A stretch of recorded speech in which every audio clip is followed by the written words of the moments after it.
इसलिए मैं संसार में जब गृहस्थियों के घर में भी मुझे शांति नहीं मिली तो मैं वहां से आगे चला गया।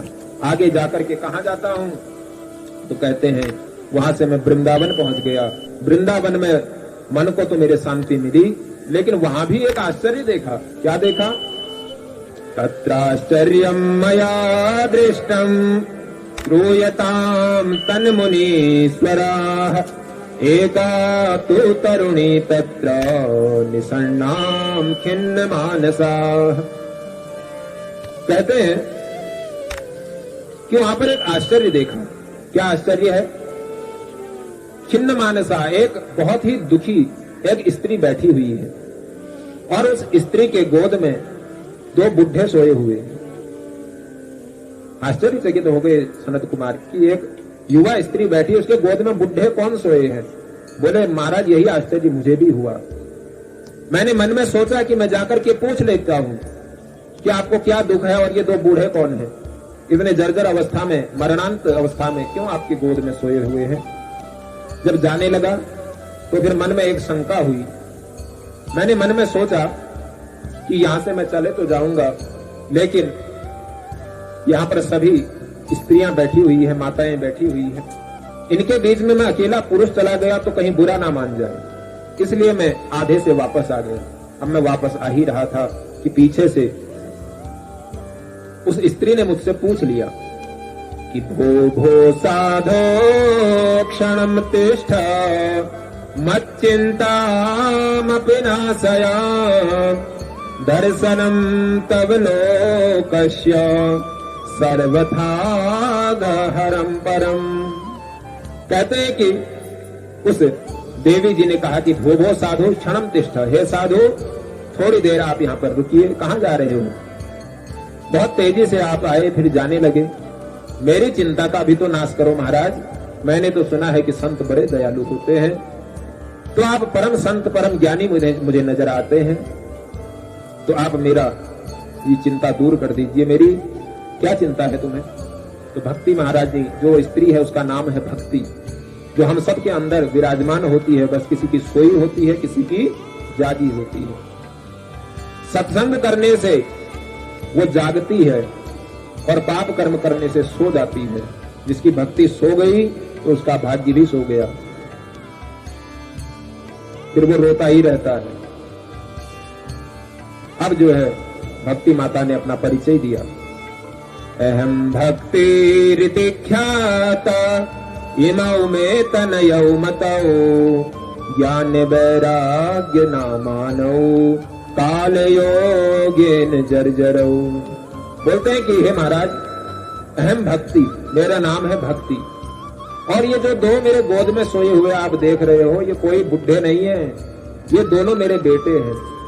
एक का नाम है ज्ञान, दूसरे का नाम है वैराग्य। लेकिन इस संसार में इतने पाप बढ़ गए, ज्ञान भी बूढ़ा हो गया, ज्ञान को भी शक्ति नहीं है, और वैराग्य किसी के पास है ही नहीं, तो वैराग्य भी बूढ़ा हो गया। बूढ़ी तो मैं भी हो गई थी, लेकिन जैसे ही वृंदावन में पहुंची तो भगवान कृष्ण की कृपाओं से उनकी लीलाओं को सुन सुनकर मेरा मन जागृत हो गया और मैं फिर से युवा हो गई। लेकिन मेरे ये दोनों पुत्र बूढ़े ही हैं। एक माता के लिए इससे बड़ा दुख क्या हो सकता है कि माता युवती है, माता को कोई रोग इत्यादि नहीं है, और उसके बच्चे जो हैं वो बुढ़ापे को पहुंच जाएं या मृत्यु उनकी हो जाए। उससे बड़ा दुख मुझे नहीं लगता कि कोई और हो सकता है। तो मेरे दोनों बुढ़े जो है मेरे पुत्र हैं। अब इनकी कैसे युवा अवस्था आए मैं जानना चाहती हूँ। नारद जी ने कहा आप चिंता मत कीजिए, मैं करता हूँ उपाय। तो गीता का पाठ किया, गीता पाठम मुहुर्मुहु, बार बार गीता का पाठ किया, विष्णु सहस्त्र नाम का पाठ किया, वेद पुराणों का पाठ किया।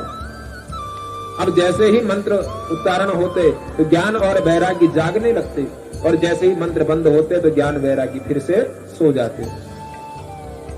परेशान हो गए, क्या करूं? तो ऊपर की तरफ देखा, ऊपर की तरफ देखा, सूर्य भगवान से पूछने लगे हे प्रभु कुछ हमारी मदद कीजिए, हमारी सहायता कीजिए, कैसे इनको हम स्वस्थ करें।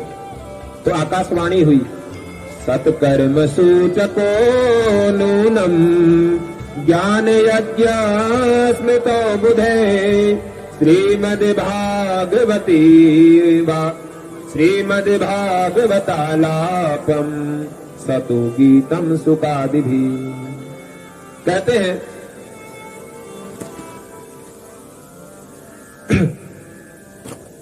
आकाशवाणी हुई कि सत्कर्म करो, इसीलिए मैंने ये सब कार्य किए, लेकिन जब कोई उपाय नहीं सूझा तो मैं आपकी शरण में आया हूं। हे सनत कुमारो, आप कृपा करके कोई मार्ग हमें सुझाओ।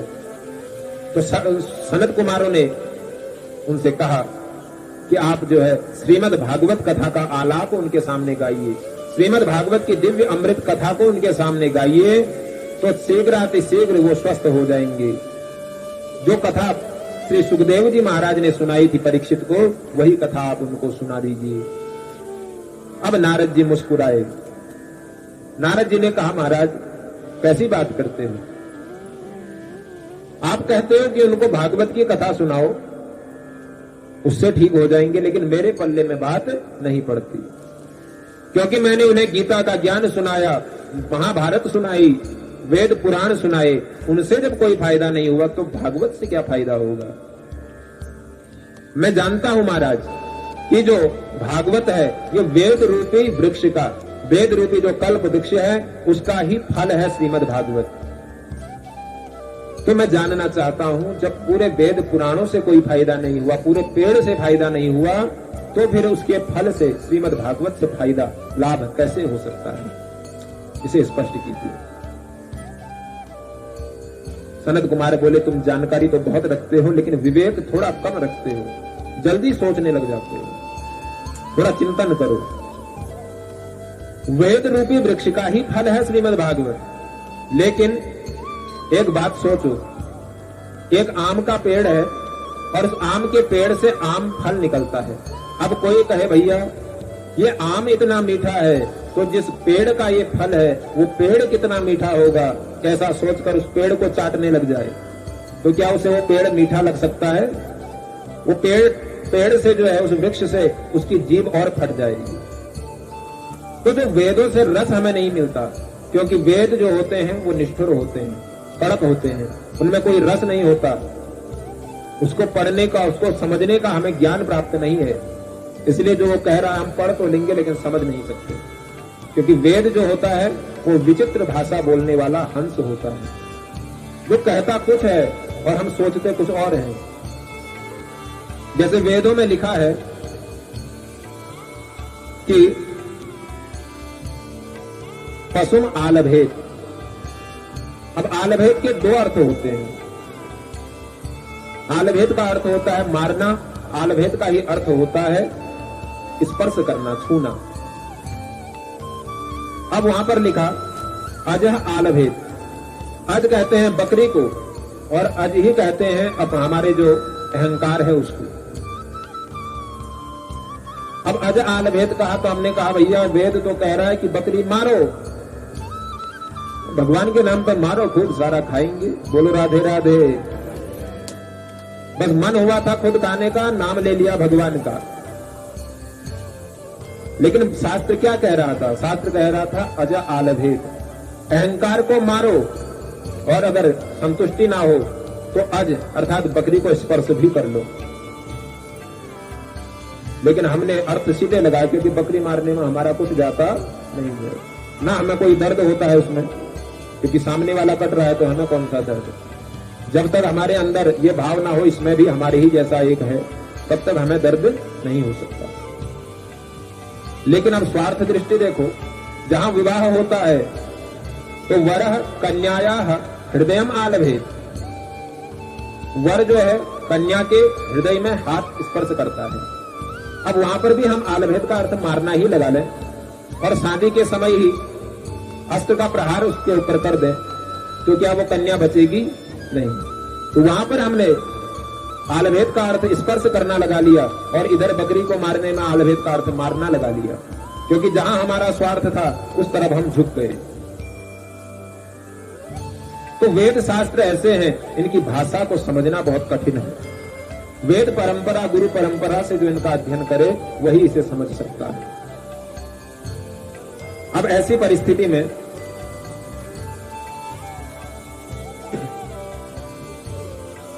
वेद शास्त्रों का जो फल है श्रीमद् भागवत, उसी से लाभ प्राप्त होगा। क्योंकि यदि हम पूड़ियां बना रहे हैं, पूड़ी बनाते बनाते घी खत्म हो जाए, अब हम कहें कि भैया ऐसा है, दूध से ही दही बना, दही से मट्ठा बना, उस मट्ठे में माखन निकला, माखन को पिघलाया तो घी बना, उस घी में हम पूड़ियां तल रहे हैं। अब घी खत्म हो गया, किसी ने कहा बाकी पूड़ियां दूध में तल लो, कोई बात नहीं, तो क्या आप दूध में पूड़ी तल सकते हो? उसी दूध का फल है घी, लेकिन जो काम दूध करेगा वो काम घी नहीं कर सकता, जो काम घी करेगा वो काम दूध नहीं कर सकता। आपने चाय बनानी है, आपने कहा दूध का ही फल तो घी है, तो चाय में घी डाल देते हैं, तो क्या वो चाय पीने योग्य रहेगी? नहीं रह सकती। ठीक वैसे ही वेद है, वेद रूपी जो वृक्ष है वो ज्ञान के लिए है, लेकिन उसका रस जो है वो रस है श्रीमद् भागवत। इसलिए भागवत का आलाप उन्हें सुनाइए, निश्चित रूप से स्वस्थ हो जाएंगे, हमारा विश्वास है। कहां कराए महाराज? तो बोले तुम ऐसा करो, हरिद्वार जाओ। हरिद्वार ही क्यों चुना? बोले हरिद्वार इसलिए चुना क्योंकि हरिद्वार जो हमारे उत्तराखंड में वर्तमान में है, तो इसके चारों तरफ पर्वत पहाड़ियां हैं, तो जितने ऋषि मुनि संत हैं वो सब नीचे की तरफ आएंगे, और जितने शहरों में लोग रह रहे हैं वो इधर को आएंगे।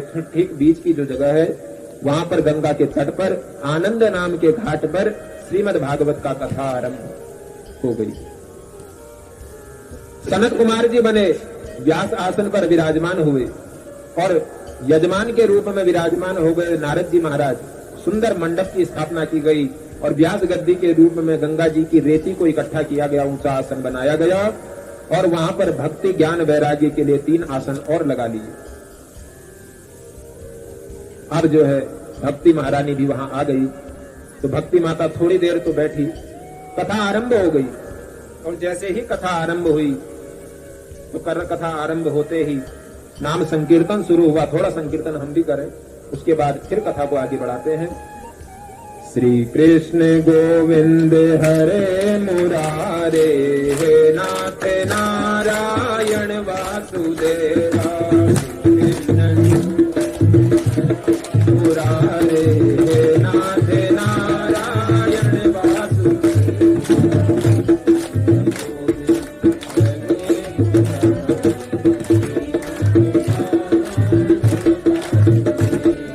हे नाथ नारायण वासुदेवा, हे नाथ नारायण वासुदेवा, हे नाथ नारायण वासुदेवा, हे नाथ नारायण।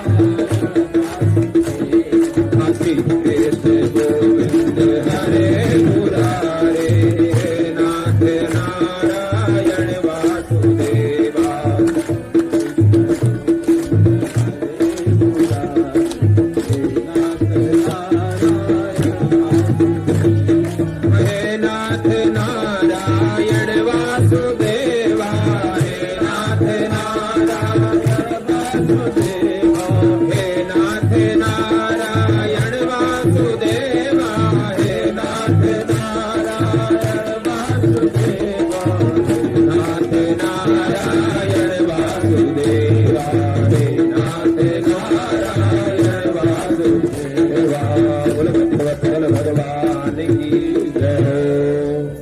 अब जो है व्यासपीठ सजाई गई, कथा आरंभ होने लगी, तो संत ऋषि मुनि इत्यादियों की भीड़ लगनी शुरू हो गई। अब सभी लोग कथा सुनने के लिए आ गए। बहुत सुंदर व्यासपीठ सजाई गई, उसके आगे सर्वतोभद्र मंडल की स्थापना की गई, 9 ग्रहों की स्थापना की गई, साथ में दाहिनी तरफ व्यासपीठ के रुद्र कलश की स्थापना की गई, जिसमें भगवान शंकर का वास होता है। क्योंकि जिस यज्ञ में भगवान शिव का वास ना हो, शिव के लिए स्थान ना बना हो, रुद्र कलश की स्थापना ना हो, तो वो कथा निर्विघ्न रूप से संपन्न नहीं हो सकती। क्योंकि कथा हम किस लिए कराते हैं? ताकि संसार का, इस समाज का कल्याण हो सके, और कल्याण का ही स्वरूप है भगवान शिव। शिव का अर्थ ही कल्याण है, तो इसलिए रुद्र कलश की स्थापना परम आवश्यक है, जो कि हमारे व्यासपीठ के दाहिनी तरफ कलश वही भगवान शिव का रुद्र कलश है। तो रुद्र कलश की स्थापना वहां पर की गई, तुलसी इत्यादि को वहां पर स्थान बनाया गया। बहुत सुंदर ढंग से कथा शुरू होने लगी।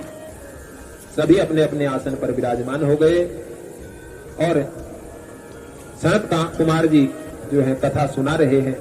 माता भक्ति भी अपने पुत्रों के साथ में वहां विराजमान है, लेकिन किसी को दिखाई नहीं देती। अब जो है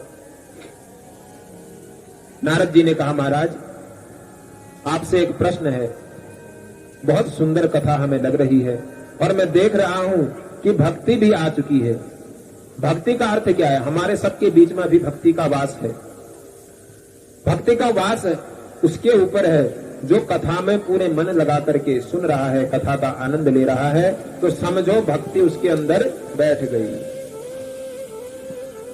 जब भक्ति महारानी आई और नाचने लगी तो भक्ति महारानी ने पूछ लिया कि महाराज मैं अब स्वस्थ हूँ, मेरे ज्ञान वैराग्य भी अब कुछ जागने लगे हैं, तो आप कृपा करके बताइए कि मैं कहाँ बैठ जाऊं। कोई ऐसा स्थान बता दीजिए प्रभु जहां मैं बैठ सकूं, जहां मेरा सम्मान हो सके। तो सनत कुमारों ने बोला, देखो भक्ति माता आप ऐसा करो, आप इन सभी भक्त श्रोताओं के हृदय में विराजमान हो जाओ। भक्ति माता ने बोला, ऐसा क्यों, हृदय में ही क्यों?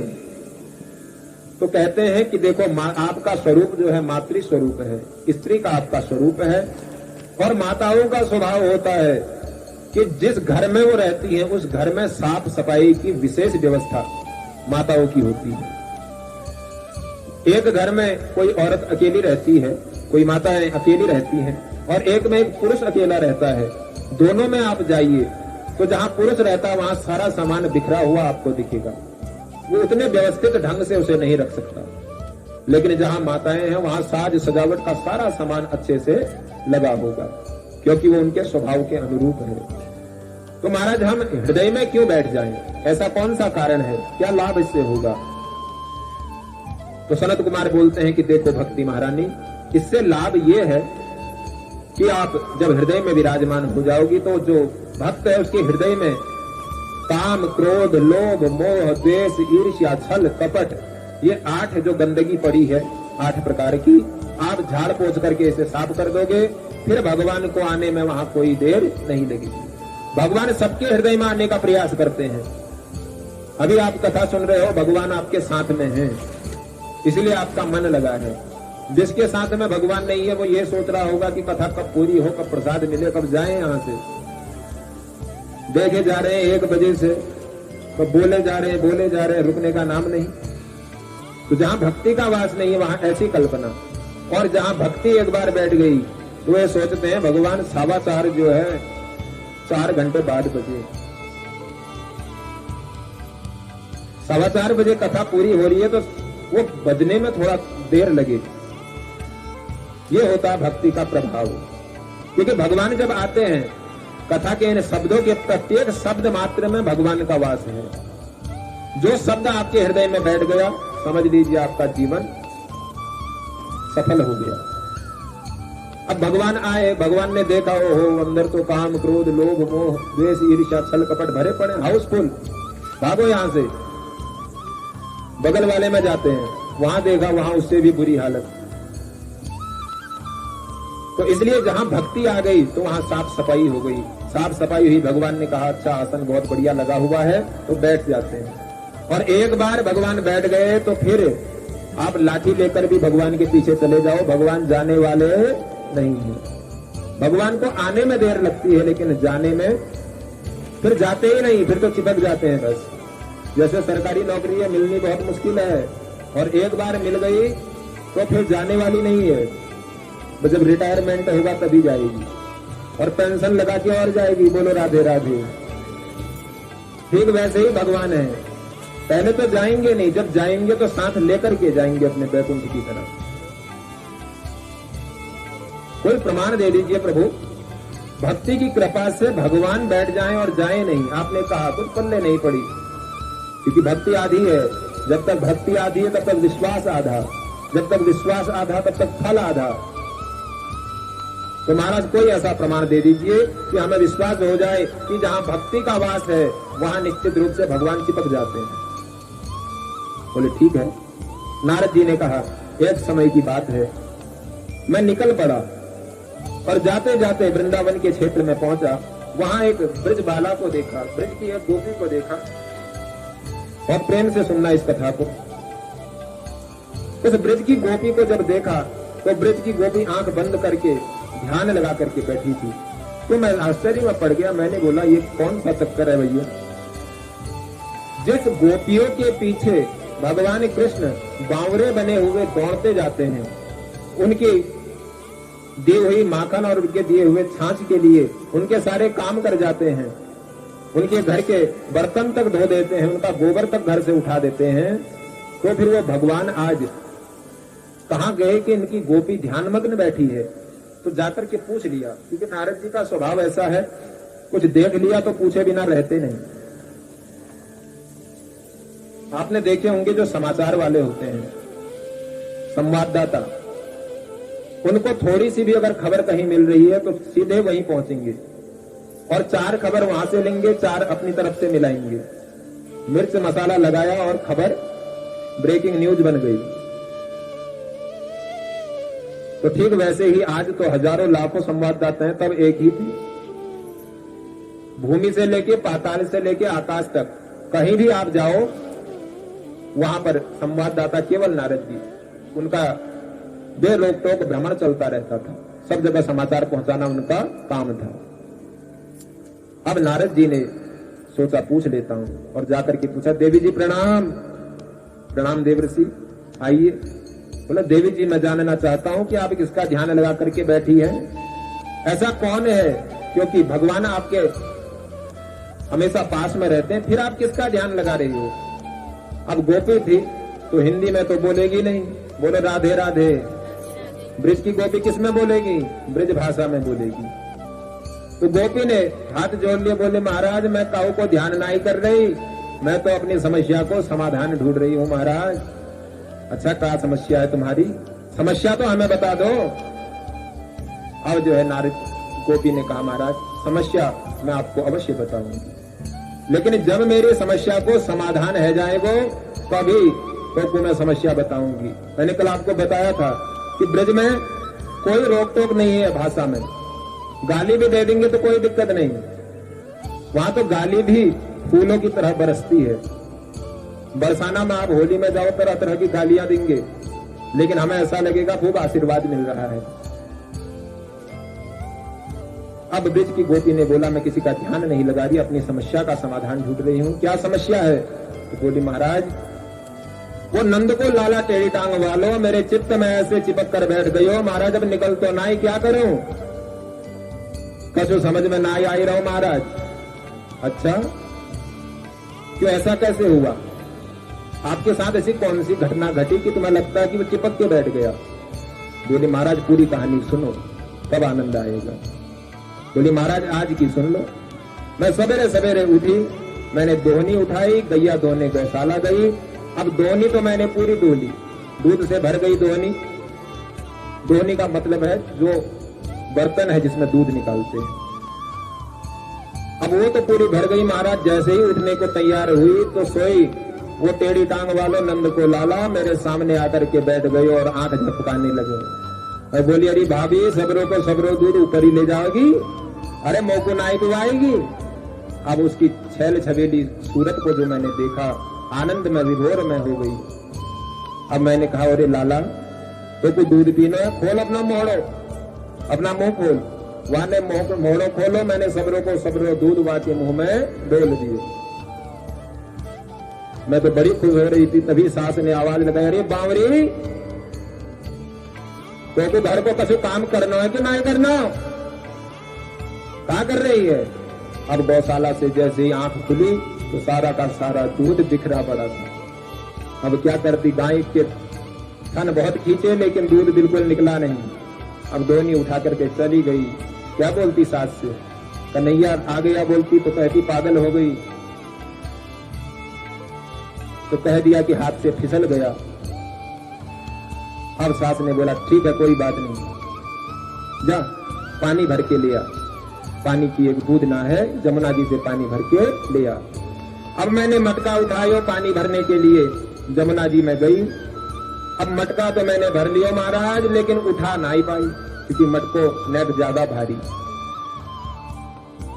अब जब मैं ताकत लगाई रही थी तो सोई नंद को लाला फिर से खड़े है गए। बोले अरे भाभी मैं ऊंचाई दूं। मैंने कही हाँ लाला, बड़े अच्छे समय पर आयो है, नेट सहारो और लगाई दे।